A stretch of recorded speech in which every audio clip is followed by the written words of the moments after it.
Hi, I'm Spencer Christian. On this episode of Tracks Ahead, we'll visit master model builder Howard Zane and look at his highly detailed layout and splendid scratch-built structures. We'll see one of the last of the breed of interurban railroads in the U.S. And we'll take a ride on the Australian Orient Express in northeastern Australia. But first, it's time for a little quiz. What is the single most visited site in Washington, D.C.? Is it the White House, the Capitol, the Smithsonian? Wrong. It's Union Station, the train station, and so much more, visited by over 23 million people each year. After watching this, you'll see why. Washington, D.C. It's arguably the most important city in the world. And for nearly 100 years now, Union Station has welcomed people here. Located just 2 blocks from the Capitol, Union Station is itself a destination. This magnificent building has played host to countless presidents, dignitaries, and everyday travelers and commuters. The 2 levels of concourses are lined with 130 stores. There's a 9-screen movie theater, 7 full-service restaurants, and dozens of casual places to eat. Many people come here just to ooh and ah at the incredible architecture that this building represents, and also the era it represents. It was a time of grand public building projects, and this station is a magnificent example of the turn of the century emphasis in this city to turn the city into a world capital. And this is the gateway to that world capital, and it fulfills the role even in the 21st century, and it fulfills it very well. Opened in 1907, Union Station was designed specifically to serve as a gateway to the capital city. It's monumental in every respect. If you laid the Washington Monument on its side, it would fit inside Union Station. When it opened, it covered more ground than any other building in the United States. It's called Union Station because it's the union of the various railroads that existed at the time, which would be the Penn Central and the Baltimore, Ohio railroads. And a Union Station, you'll find them in a lot of cities throughout the United States, but it just means a union of different railroads coming together. It was the largest train station in the world. It was a sparkling gem until the 1950s, when folks started traveling by plane instead of train. The entire building was actually closed in 1981. Because the roof leaked so badly that mushrooms were growing up out of the floor. It was a tragic situation. But a unique public and private partnership would bring it back to life. In 1988, after a $160 million renovation, the building reopened, restored to its former glory. Union Station is now the hub for Amtrak's headquarters and executive offices. Amtrak riders and commuter rail passengers pack the place. There is indeed a synergy.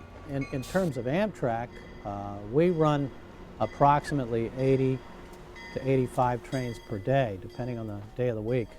The combined total, if you include MARC, the Maryland and the Virginia Railway Express and Amtrak, it's about 208 trains on an average weekday.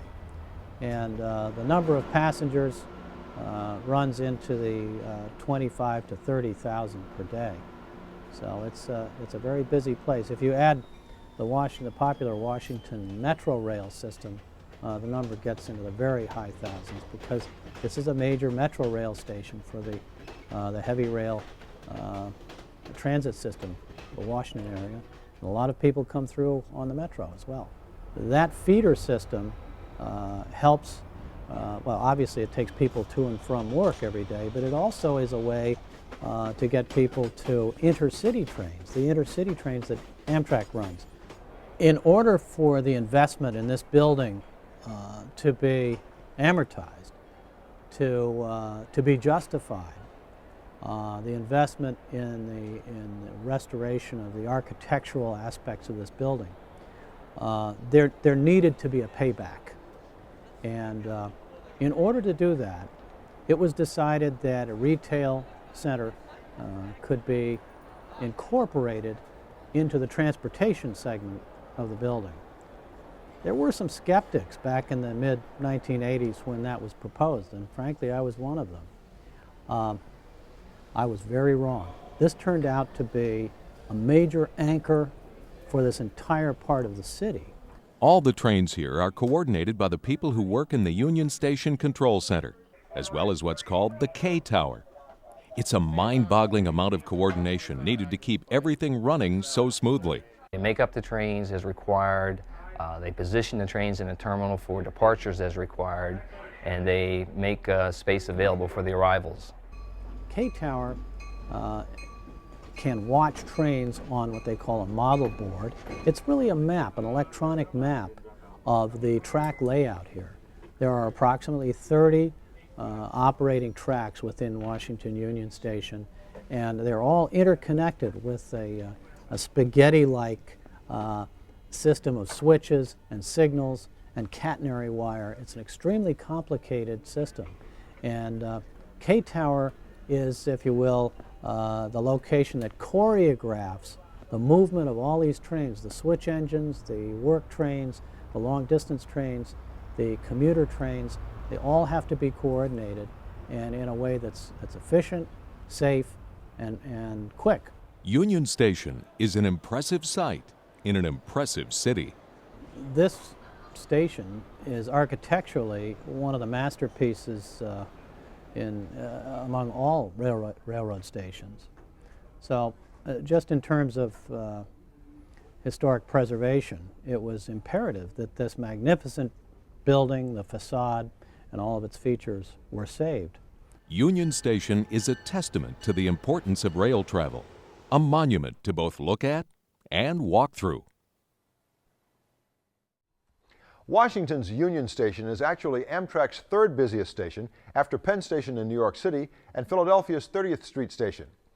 Sometimes when you walk into certain places, your jaw just drops and you stare and say, "Wow, we're going to take you to such a place right now." It's in Maryland, and it's the home to a breathtaking scale layout and a fantastic collection of brass model railroad pieces. What you notice when you walk into Howard Zane's basement is that every nook, cranny, and corner is filled with trains.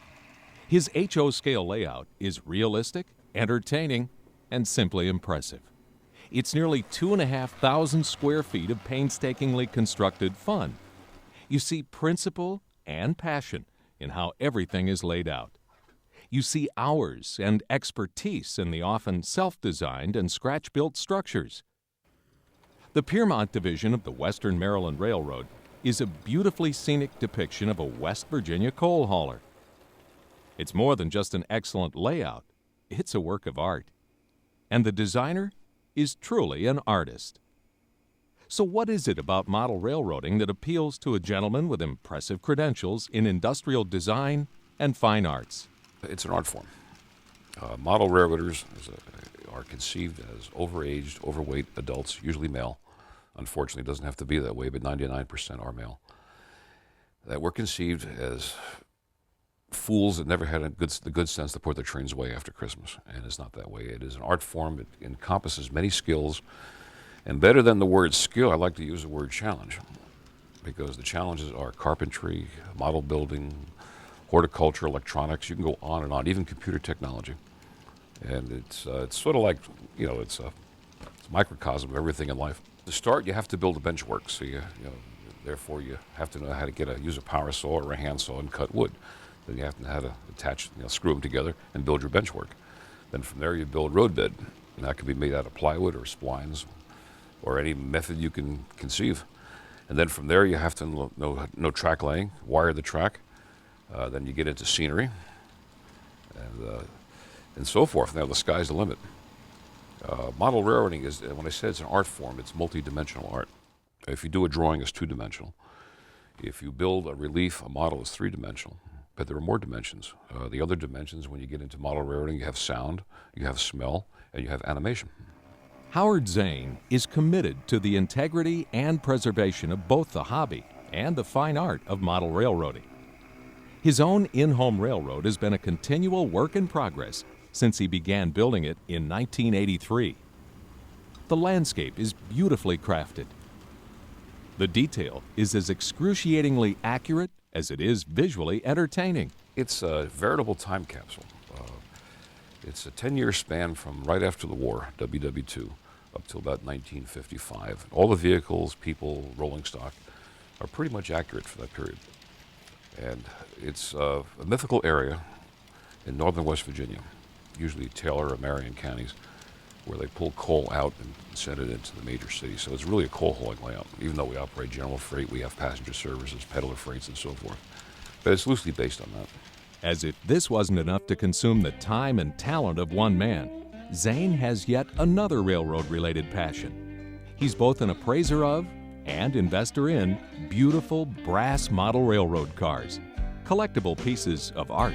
Some of these locomotives have every nut and bolt cast into it that the prototype had. It's the ultimate in detail.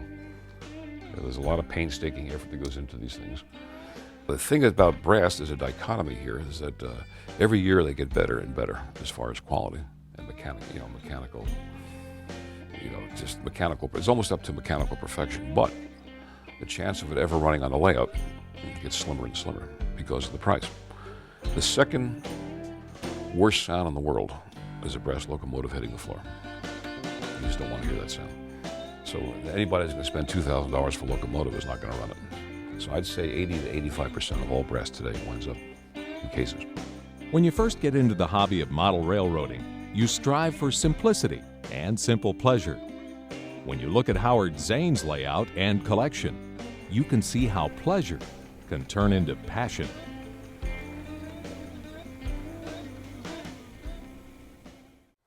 Howard Zane cares so much about the hobby that he helps produce the Great Scale Model Train Show, which is the largest model railroad show of its kind. Interurban rail lines were a part of everyday life in America, but these days they're nearly extinct. The last of the breed still runs every day. It's a money-making, thriving example of what rail used to mean to a lot of big cities. Before we journey to Indiana, let's take a trip on a premier railroad train. This time we'll take a nostalgic look at how rail travel both used to be and still is.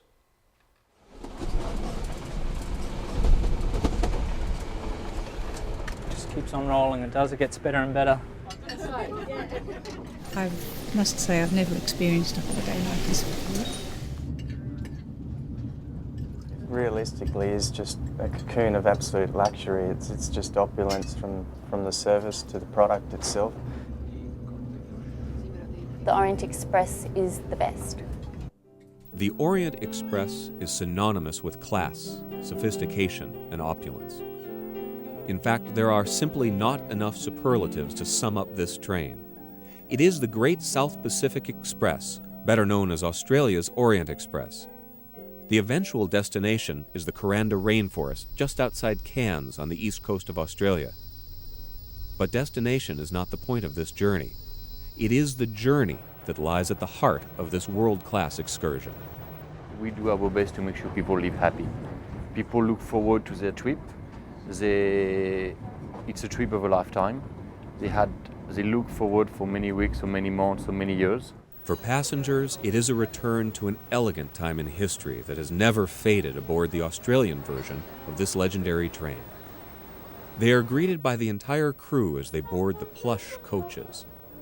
It is the first glimpse of the vital combination that creates the Orient Express experience, the coming together of train and staff. We're one-on-one. We've got very friendly staff, so we always try and have that close connection with them, and they really enjoy that. They come to Australia and know that Australians are so friendly, and so yeah. Attention like this does not come by accident nor easily. Each member of the team is carefully selected. We've made a strategy at the beginning to hire people 50% on their skills, 50% on their personality.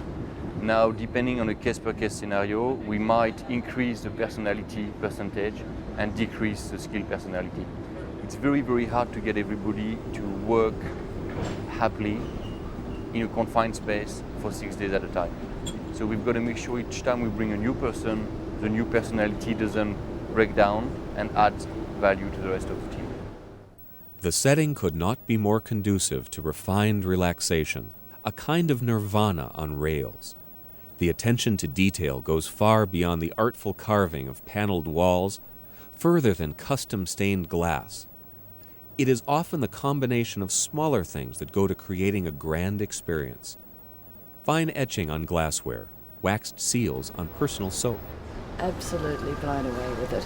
And we were saying that with all the beautiful books and brochures that we looked at, that when you actually get into the train, the details, all the beautiful brass filigrees and the fabulous wainscoting and everything in there, the photos don't do it justice. It's just stunning, and we keep finding little things, don't we? Loving it. We go to a very, very long extent as far as how to treat material, fabric, carpet, how to wash, how to dry clean. Same for the china. We've got our china made in Italy, imported especially for us. The glasses is made in Hungary, all those kind of things. And even if we do forget at some point that it is a beautiful surroundings, we do treat it with very much respect. Meals are the culmination of talents aboard the train. Here you find all the pieces working together with the sole purpose of passenger pleasure. Firstly, we want it to be uniquely Australian. We describe the train as like a cruise on land. So we try and use all fresh local produce.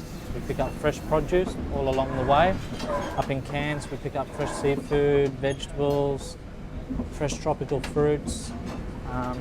And again, all up the eastern side of Australia.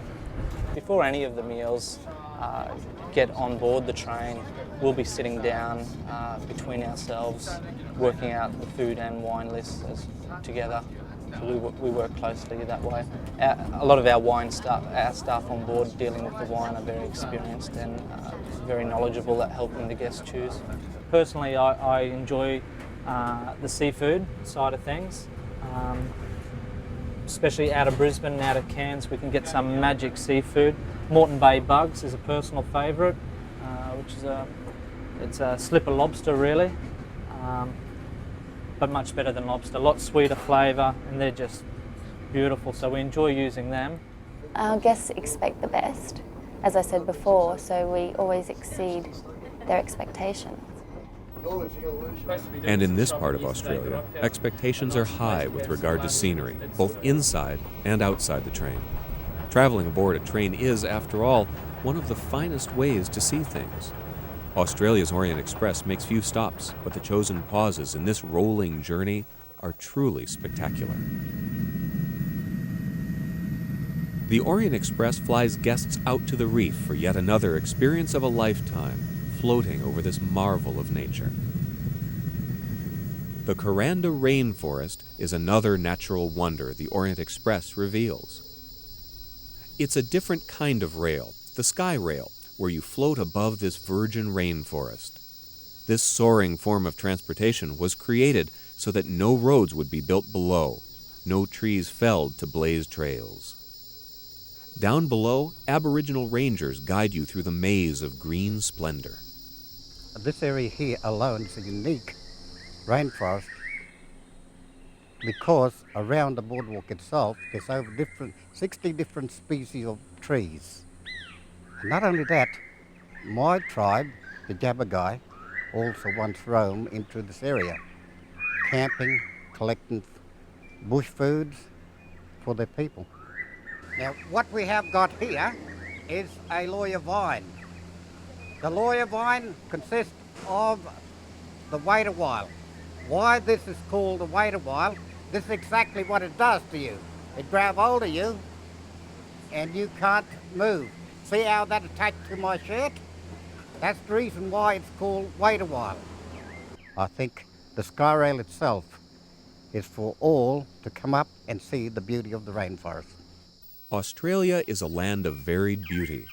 It comes in natural forms and man-made creations. The Orient Express is a portal to such magnificence.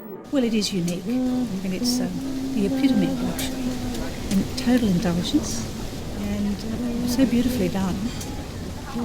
It's quite overwhelming, actually. And I feel very honoured to have been able to do it. I hope that throughout their holiday here in Australia, that this has been the most memorable part of their trip, and that they tell everyone back home that they've got to come. Oh, I'll tell everybody that they must do it. They must save up, even if they have to sacrifice other things. they should, if they possibly can, have that experience once in their lifetime.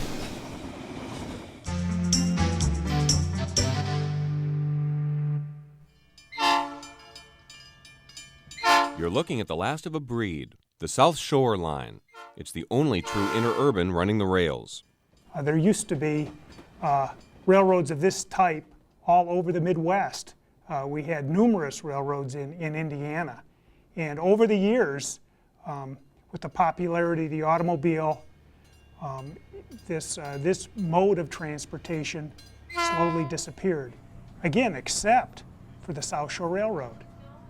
Don't get the idea that this is one of those nostalgic things holding on by the skin of its teeth, supported by donations. The line is not a charity case. In here, it's standing room only. The success of this system today, I believe, can be attributed to the foresight of the governor, at that time, Governor Otis Bowen, and the legislators and the community leaders in northwestern Indiana that saw the potential of maintaining this service and improving this service and not letting it disappear. I mean, you literally have a situation now with the cost of gasoline prices escalating, that we literally don't have the capacity to meet our current demand. The beginnings were humble. Back in the old days, it was just one link of a vast network of interurban lines. First called the Chicago and Indiana Airline Railway, it was renamed the Chicago, Lakeshore, and South Bend Railway with an eye toward expansion. In 1925, Samuel Insull bought the line at auction, renaming it the South Shore and South Bend Railroad. Right off the bat, he started updating things and built new stations. This is the last of the Insull stations in existence. It was actually rather unique in the sense that part of it was a train station. The other part was really a residence for the caretaker and the person that actually issued the tickets. And a few years ago, we improved that station. It's now on the national list of historic places, and it's really been restored to its original look. And at the back end of it is no longer a residence. It's been converted to a museum for the town of Beverly Shores, and in the front end of it remains a passenger station. As with other interurbans of the day, it went bankrupt and was resurrected time and again. Things looked particularly bleak until the mid-1980s, when purchased by the Northern Indiana Commuter Transportation District. Slowly, fortunes turned, and people again climbed aboard. After the war, that the railroad really had its heyday in terms of passenger ridership, close to 6.2 million passengers. And back when Insull took it over, it was roughly 1.7 million passengers.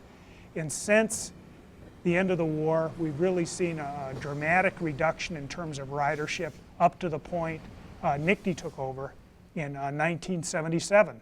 And since '77, we've seen a dramatic increase in ridership to the point now where we're carrying roughly double the number of passengers we were in 1977.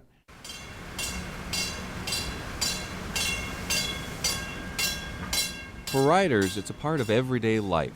While some cities are bringing commuter rail back into business, here in the South Shore Line, it never really went away. There was an initial vision to preserve the service, and now we're beginning to see that vision paying off. That it's needed, it's desperately needed. It was needed back in the oil embargoes in the 70s, early 80s, and now we're seeing that again.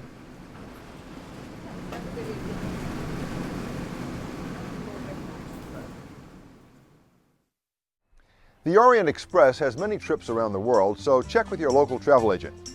Thanks for being with us, and please join us next time for more Tracks Ahead.